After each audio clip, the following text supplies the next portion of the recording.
हर हर नर्मदे, हर हर नर्मदे, हर हर नर्मदे।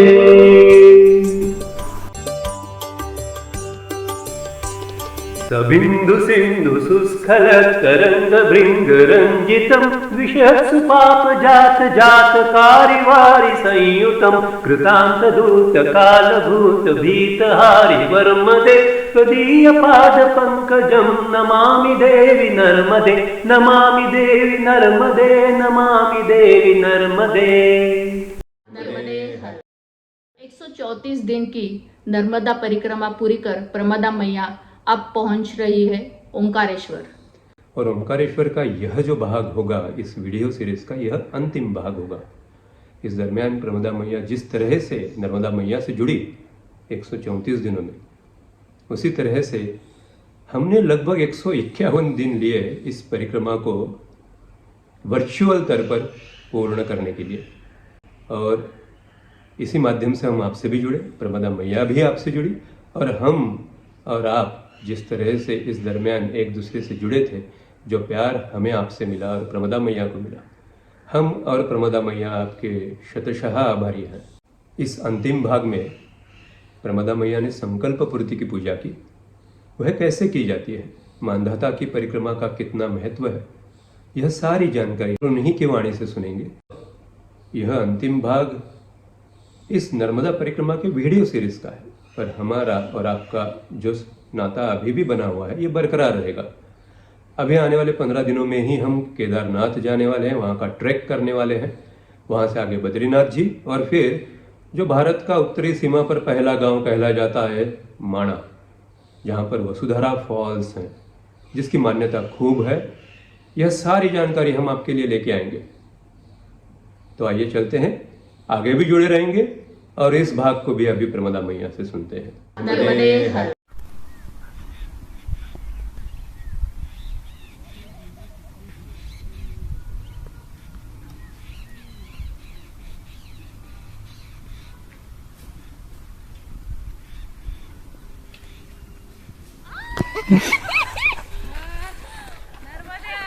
नर्मदे हर।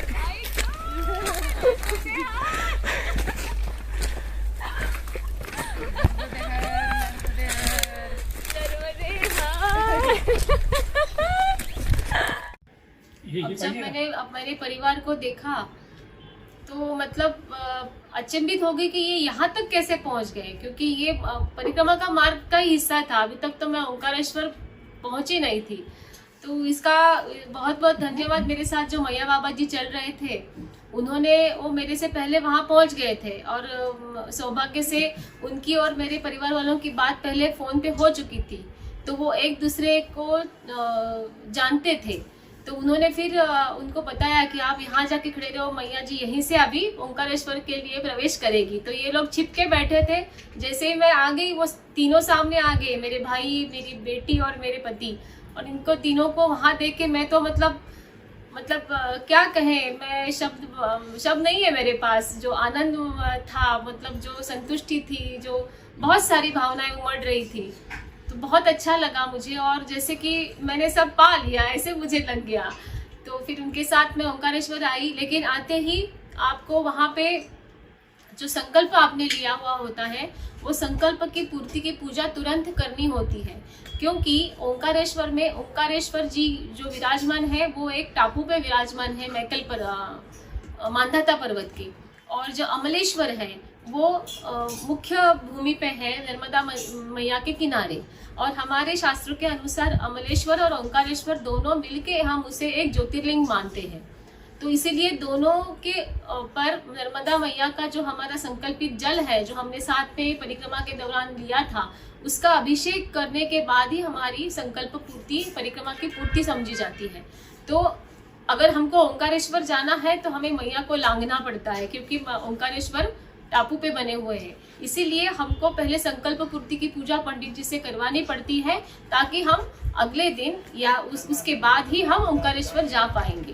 तो सीधा हम फिर वहाँ पंडित जी थे, उनसे वहाँ पूजा करवा के संकल्प पूर्ति की पूजा करवाने गए। फिर उन्होंने वो जो हमें धागा बांधा था, जो संकल्प जब हमने उठाई थी परिक्रमा, जो हमारे दंड को, हमारी कलाई पे और हमारे मैया के बोतल पे जो धागा बांधा था, उन्होंने कहा कि ये संकल्प पूर्ति पूजा होने के बाद आपको ये जल जो हमारा साथ में जल था उसका आधा जल का अभिषेक हमें अमलेश्वर के महादेव जी के पिंड पे करना है और उसके बाद आधा जल हमें ओंकारेश्वर को चढ़ाना है। तो वो होने के बाद फिर ओंकारेश्वर जल चढ़ाने के बाद हमें मानधाता परिक्रमा करनी होती है और फिर हमें कन्या पूजन करना होता है। जे काही थोडी भाग पूजा आपण करतो तशी करायची आणि मग ओंकारजीला जायचं, ओंकारजीला पूर्ण जल वाहून द्यायचं, बॉटल रिकामी करायची पूर्ण। हा मग घरी न्यायचं, हा घरी न्यायचं। बरेचसे लोक त्याच्या शिल्लक ठेवतात आणि घरी नेतात, ते चुकीचं आहे। आपल्या घरी ते अभिमंत्रित जल आपण सांभाळू शकत नाही, विटा चंडाल सुतक हे ते त्याच्यामध्ये ते दूषित होतं, ठीक आहे ना, मैया आहे ती। आणि त्या परिक्रमेची भरलेली जी जलाची बाटली आहे त्या बॉटलवर त्या जलावर अधिकार ममलेश्वर आणि ओंकारजीचा आहे, आपला नाही, ठीक आहे। पूर्ण ओतून द्यायची, संगमावर जायचा, परिक्रमा करत असताना हाताचा दोरा काठी आहे ना, तोच ना हाताचा दोरा, असं प्रत्येक गोष्टीला विनोद नाही। हाताचा दोरा, काठीचा दोरा, मैयाचा बॉटलचा दोरा हा सोडायचा कुठे, संगमावर। हा तिथेच मला तिकडे बोट दाखलं गेलं, गावाकडे म्हणता की काय। हाताचा दोरा, काठीचा दोरा, मैयाच्या बॉटलचा दोरा सोडायचा, तिथे ही बॉटल भरून घ्यायची, ठीक आहे। तिथे घ्यायची दोघांनी वेगवेगळी हरभऱ्याची डाळ, आता जसं तुम्ही एकच आणली दुधाची पिशवी तसं नाही, त्यांनी तरी समजदारी केली, 2 आणल्या, कारण की मैया वेगवेगळी घेतली ना तुम्ही। आणि आता परिक्रमेमध्ये वेगवेगळ्या पोटामध्ये जेवलात, बिछाने अलग अलग बिछाने पर सोय हो, ठीक आहे ना। 2 काय घ्यायच्या, 2 हरभऱ्याच्या डाळ्याच्या 2 हे घ्यायच्या, चाय मूठभर घ्या तुम्हाला जशी घ्यायची ती भिजवायची संगमाच्या पाण्याने आणि ती व्हायची ऋणमुक्तेश्वर महादेवाला, प्रार्थना करायची। परिक्रमेच्या दौरान लोकांचं परान्न खाल्लं, परधन घेतलं, 10, 20, 50 रुपये गोळा केले तुम्ही, पर निवारा घेतला, लोकांच्या घरात झोपला, त्या सगळ्या कर्जापासून आमची मुक्ती व्हावी, आमच्या जीवनाचं कल्याण व्हावं अशी कळकळीने प्रार्थना करायची ऋणमुक्तेश्वर महादेवाला। या अतिरिक्त जीवनातलं कसलंही कर्ज असेल, सासूचं, सासऱ्याचं, दिराचं, भासऱ्याचं, आपण कुचराई केली असेल, व्यवस्थित सेवा केली नाही, त्यांचं कसलंही कर्ज असेल ते सगळं नाहीसं व्हावं आणि आमच्या जीवनाचं कल्याण व्हावं अशी प्रार्थना करायची ऋणमुक्तेश्वर महादेवाला। मग करायची प्रदक्षिणा पूर्ण, त्याची पूर्ण व्हायची, घरी नाही न्यायची त्याच्यातली वाचून, ठीक आहे ना, पूर्ण व्हायची आणि प्रदक्षिणा पूर्ण झाल्यानंतर मग करायची असतं कन्यापूजा। जर पैसा जीव असला आपला, पैसा खर्च करायचं मन नसला तर मग रस्त्याने चालताना 10, 20 रुपये, 5, 2, 4 रुपये कन्यांना द्या, नमस्कार करा, त्याला म्हणतात पोट चाटून पोट भरणं। काही ना काही केलं, मनाला समाधान नाही, आम्ही केलं होतं कन्यापूजन असं। आणि घरी गेल्यानंतर व्यवस्थित पद्धतशीर कन्यापूजन करून संकल्पाची सुपारी फोडून खा, दोघा मिळून एक आहे तर अर्धी वाटून खा, भांडणं करायची नाही। रुपया खायचा नाही म्हणजे खर्चायचा नाही, तो रुपया तिथे तिजोरीत ठेवायचा असला तिजोरीत ठेवा, किंवा महालक्ष्मी पूजनाचे जे पैसे आहे त्याच्यामध्ये टाका, ठीक है। कन्या पूजन इसलिए क्योंकि आमतौर पे सर्वसाधारण धारणा है कि कन्याओं को मैया जी का स्वरूप माना जाता है, क्योंकि नर्मदा मैया को कन्या ही समझते हैं। तो नर्मदा मैया ने शादी न करने का फैसला किया था, तो वो मतलब कुमारिका ही समझी जाती है, इसीलिए कन्याओं का पूजन होता है और नर्मदा मैया का रूप उनमें देखा जाता है। तो उनको आपके स्थिति अनुसार उनको आप दान दक्षिणा दे सकते हैं। लेकिन मैंने जो देखा या मैंने जो सुना कि सभी लोग अब परिक्रमावासियों की संख्या देखें तो करीब 60-70 हजार से ऊपर लोग हर साल नर्मदा मैया की परिक्रमा का संकल्प उठाते हैं, फिर वो पैदल हो, वाहन से हो, जैसे भी हो, लेकिन करीब 1 लाख लोग संकल्प उठाते हैं। तो हर वो परिक्रमावासी कन्या भोजन करवाना चाहता है। हम सबको लगता है कि ओंकारेश्वर में कन्या भोजन करवाने से फल मिलेगा, लेकिन ओंकारेश्वर स्थल तो वही है, वो कन्याएं भी वहीं की है, आप भले ही बदल रहे हो लेकिन वो तो वही है। तो वो कन्या भोजन उनके लिए उसका वो प्रसाद इतना ज्यादा हो जाता है कि वो खा नहीं पाते। और कभी कभी तो वो फेंक देते हैं। तो मुझे लगता है कि मतलब ये मेरी अपनी मान्यता है कि आपको अगर कन्या भोजन करना है, आपको अगर दान देना है बच्चों को मैया जी के स्वरूप के समान समझ के, तो आप जहाँ ज़रूरत है, जिन बच्चों को ज़रूरत है, वहाँ पे अगर आप ये सारा पूजन वगैरह करोगे तो ज़्यादा अच्छा रहेगा। मैंने वैसे भी अपनी परिक्रमा का संकल्प पूरा होने के उपलक्ष्य में मैंने वही किया। तो लेकिन आपको कन्या भोजन करवाना होता है, कुछ मीठा खिलाना होता है। आमतौर पे जो हलवा होता है, जो हलवा कढ़ाई उसे बोला जाता है वहाँ की भाषा में, जो आटे का हलवा होता है वो मतलब शुद्ध घी में बनाया जाता है, शक्कर के साथ वो खिलाया जाता है। तो ऐसे फिर अगले दिन हम जब ओंकारेश्वर में जल चढ़ाने जाते हैं, उसके बाद ओंकारेश्वर जी मांधाता पर्वत में स्थित है, तो मांधाता पर्वत की भी हमें परिक्रमा पूरी करनी होती है। उसके दरम्यान मांधाता पर्वत परिक्रमा के दरम्यान हमें एक ऋणमुक्तेश्वर करके महादेव जी का मंदिर लगता है। वहाँ पे चने की दाल, वहाँ पे कावेरी और नर्मदा जी का संगम माना गया है मांधाता पर्वत के पास।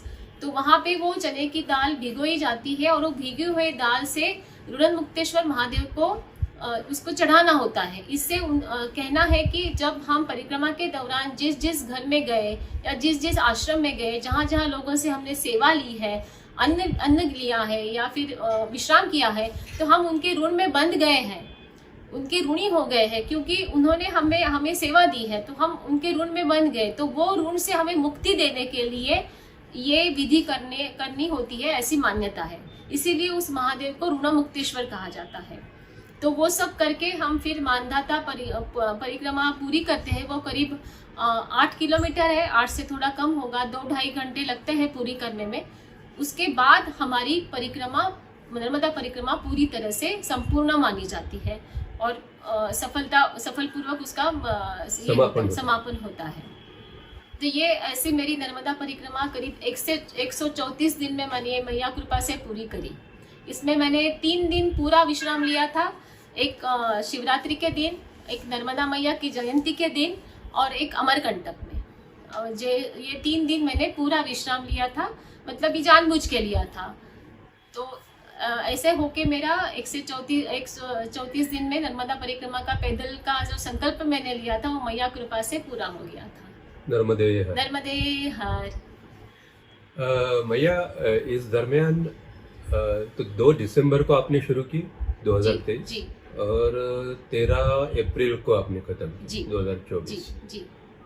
इस दरमियान आपको कोई ऐसा अनुभव है जहाँ पर आपको नर्मदे हर का पुकारा करना पड़ा हो? हाँ जरूर, मतलब ऐसा कहा जाता है नर्मदा परिक्रमा के दौरान कि नर्मदे हर जैसा एक हम जिसे क्लू बोलते हैं ना, क्या मराठी में बोलते हैं परवली का शब्द, मतलब इसके ये बोलने से कोड वर्ड जैसा सामने वाले को पता चलता है कि आप एक तो परिक्रमावासी हो और आप किसी मदद के, मतलब आपको मदद चाहिए, आप किसी संकट में हो। संकट मतलब आपको समझ में नहीं आ रहा क्या करें, तो आप जैसे ही नर्मदे हर बोलते हो, आपको कहीं ना कहीं से मैया किसी ना किसी रूप में आपको मदद देती है। तो एक बार हम ऐसे ही, मेरे ख्याल से दुपटा संगम से पहले हम किनारे का रास्ते से जा रहे थे। रास्ता तो दिख रहा था कि पगडंडी किनारे से होके जा रही है, तो हमने वो पगडंडी का रास्ता पकड़ लिया और आगे जाके पता चला कि अब पगडंडी तो नहीं है, पूरा पानी ही पानी है। अब आगे जाए कैसे, और पीछे आने का भी रास्ता नहीं दिख रहा था, मतलब आगे बढ़े कैसे समझ में नहीं आ रहा था। आजू बाजू पीछे सब जगह देखा, कोई नहीं दिखा। मैया का पात्र थोड़ा सा ज्यादा बड़ा नहीं था, तो उस तट की, मतलब उस तट पे लोग भी हमें दिख रहे थे, लेकिन वहाँ लोग नहीं थे, खाली खेती दिख रही थी। अब क्या करें, तो जोर से नर्मदे हर का पुकारा लगाया और 2 मिनट रुके, तो फिर खेत में से अचानक से कोई खड़ा हो गया। अब वो इतने टाइम तो हमें कोई दिखा नहीं, लेकिन अचानक से खड़ा, क्या हो गया मैया, अरे आप तो गलत रास्ते जा रहे हो, आपको पीछे जाके ऊपर से जाना पड़ेगा, आगे से यहाँ से रास्ता नहीं है, ऐसा उन्होंने सीधा ही देखते हमें बोल दिया। लेकिन आश्चर्य ये है कि तब तक हमें आजू बाजू में कोई इंसान की कोई मतलब नामो निशान नहीं था, लेकिन जैसे ही नर्मदे हर बोला 2 मिनट में खेत में से अचानक से आदमी खड़ा हो गया और उसने हमें रास्ता बता दिया। और आपने रास्ता पूछा नहीं था? नहीं, क्योंकि उसे हमें देखते ही पता चल गया था कि हम गलत जा रहे, क्योंकि आगे रास्ता था ही नहीं ना, हम तो सोच ही रहे थे कि कैसे आगे जाए। तो नर्मदे हर मतलब कोड वर्ड है, आप किसी भी समस्या की चाबी है, मतलब आपका हल आपको मिल ही जाएगा उसका। और आपकी निरंजन परिक्रमा जो हुई वो लगभग 85% कह सकते हैं कि कुल मिलाकर 3500 किलोमीटर में से 3000 किलोमीटर तो आप अकेले ही चले। हाँ 3000 लगभग, थोड़ा कम ही कहूँगी। हाँ मिलते थे लोग तो। और सदाव्रत कितनी बार करना पड़ा जहाँ पर आपको खुद के हाथों से? करीब 12-13 जगह सदाव्रत करना जी पड़ा। जी। बाकी जगह पे आपको बाकी जगह बना बनाया भोजन मिलता क्योंकि है। आजकल आश्रमों की संख्या बढ़ गई है बहुत। और साल दर साल वहाँ पर थोड़ी सी जागरूकता भी बढ़ रही जी, है, कुछ सेवाभावी संस्थाएं आ रही हैं। जी जी। तो कुल मिलाकर अगर देखा जाए तो आपको ओमकारेश्वर से परिक्रमा उठाने के बाद से मीठी तलाई तक शुल पानी में आपको काफी अच्छे अनुभव आए, बिल्कुल जो सबसे कठिनतम मार्ग है। जी मीठी तलाई से पार करने के बाद में उत्तर तट पर भी आपको अमरकंटक तक नर्मदा मैया ने, चाहे तो नर्मदा मैया चाहे तो अपनी आस्था है, जहाँ पर आपको रास्ता भटकते आपको उनका मार्गदर्शन भी मिल गया, जी, जहाँ पर जी। आपको ऐसा लगा कि यहाँ पर कोई बाजार नहीं है, एक वृद्ध सी महिला इतना बड़ा सामान लेकर पहाड़ चढ़ रही है, हमें रास्ता बता रही है, हमें कह रही है कि यहाँ मत रुको, यहाँ रुको, यहाँ पर चाय मिलेगी, और पीछे मुड़ के देखो तो मैया के दर्शन नहीं है। नहीं है। तो शायद वही मैया रही होगी, आपको पता नहीं।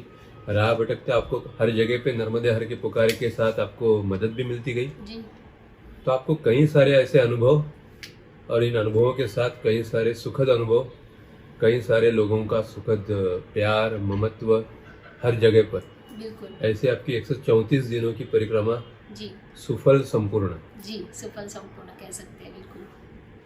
और मतलब मुझे खुद को घुटनों का दर्द था थोड़ा परिक्रमा से पहले, और सयाटिका का भी दर्द था। तो मैं खुद डर रही थी कि मुझे पता नहीं अगर घुटने मेरे दुखने लगे तो मैं शायद चल नहीं पाऊंगी। लेकिन अचरज की बात है, पूरे 134 दिनों में मेरे घुटनों ने एक बार भी मुझे एहसास नहीं कराया कि उस दर्द में है। अब ये पता नहीं क्या चमत्कार है, मैया की क्या मर्जी थी, मैया ने साथ दिया। ऐसे ही मैं सोचती हूँ कि मुझे कभी कोई तकलीफ नहीं हुई, कभी कोई तकलीफ। एक बात मैं जरूर कहना चाहूंगी, आप पूरी श्रद्धा से मैया पे भरोसा करके तैयारी के साथ मन की तन की निकलोगे परिक्रमा में, तो आपको कहीं भी कोई भी अड़चन नहीं होगी। किसी भी कहीं भी आप अगर मतलब मन में कोई शंका ही मत रखो, जो भी आपको मिल रहा है मैया की प्रसादी के रूप में उसका स्वीकार करो और उसका आनंद लो। तो आनंद लेने के बाद ही आपको मतलब कभी कोई परेशानी नहीं होगी। तो ये मेरा मानना है। और थोड़ी सी तैयारी करके ज़रूर जाना चाहिए, मतलब वहाँ का लोगों का क्या रहन सहन है, भाषा क्या है। अभी नर्मदा खंड में प्रचलित परिक्रमा के दौरान काफ़ी सारे ऐसे शब्द हैं जो नर्मदा परिक्रमा के दरमियान नर्मदा खंड में ही प्रचलित है। अगर आप उन शब्दों का प्रयोग करते रहो बार बार, जो लोगों से आप वार्तालाप करते हो, तो उनको भी अपनापन लगता है, उनको भी अच्छा लगता है और आप भी उसका आनंद ले पाते हो। इस तरह सभी मतलब अन्न को सम्मान दिया जाता है। जैसे चावल को चावल ना बोलते हुए चावल राम, रोटी राम, सब्जी राम, पूरी राम, दाल राम ऐसे बोला जाता है। और जब हमको हमारी मतलब भोजन हो गया है, तृप्ति हो गई, हमें और भोजन नहीं चाहिए, तो हमें वहाँ जब कोई परोसने आए तो बोलना है कि महापूरण हो गया। इसका मतलब आपका पेट भर गया है, आप तृप्त हो, अभी आपको और नहीं चाहिए, तो आपको कोई आके परोसा नहीं। उसी तरह जो परोसते हैं उनका समझो कभी भोजन का एक मतलब रोटी या चावल खत्म होने आए तो वो भी बोलते हैं कि अभी चावल महापूरण हो रहे हैं, किसी को चाहिए तो ले लो। मतलब इतना मीठा और सम्मान के साथ वो भोजन के जो तो ये सादी चीजें हैं, लेकिन ये इतनी मीठा लगता है सुनने में। हर चीज को सम्मान दिया जाता है। फिर जब तक सबको परोसा नहीं जाता तब तक आप खाली बैठे नहीं, इसके लिए फिर सीताराम का जाप जैसे भजन जैसे किया जाता है, सीताराम सीताराम ऐसे, मतलब सब लय में गाते हैं, तो वो भी सुनने में बहुत अच्छा लगता है। तो एक है कि आप याचक हो तो हर चीज को सम्मान देना सीखो, जो आपको मिल रहा है वो याचक के रूप से स्वीकार करो, उसे सम्मान देते हुए दोनों हाथ से स्वीकार करो, चाहे वो पानी हो, जल हो, रोटी हो, पैसा दक्षिणा हो, जो भी हो, मतलब नम्र होके स्वीकार करो। तो देने वाला भी खुश होता है और आपको भी उसकी संतुष्टि मिलती है। नर्मदे हर, नर्मदे हर। 21 भागों के इन 21 व्यंजनों के तरह तरह के हलवा रामों का आस्वाद लेने के बाद आज इन हलवारामों का महापूरण होने जा रहा है। पर बस यह यहीं तक सीमित है। बहती है वह नदी और नदी ही जीवन है, बहते ही रहेगी। हम आशा करते हैं कि तरह तरह के यह हलवाराम आपको ज़रूर पसंद आए होंगे। कमेंट सेक्शन में ज़रूर कमेंट अपने भेजिएगा। हमारे इन हलवारामों को लाइक और शेयर दूसरों के साथ ज़रूर कीजिएगा। हमारे इस चैनल को सब्सक्राइब भी ज़रूर कीजिएगा और हमारे साथ ऐसे ही जुड़े भी रहिएगा अगले वीडियोज़ के लिए। अपने और अपनों का ख्याल रखिएगा दोस्तों। धन्यवाद, नमस्कार, नर्मदे हर। वै विलोकयन्ति रौरवम् त्वदीयपादपङ्कजं नमामि देवि नर्मदे। त्वदीयपादपङ्कजं नमामि देवि नर्मदे। त्वदीयपादपङ्कजं नमामि देवि तु नर्मदे।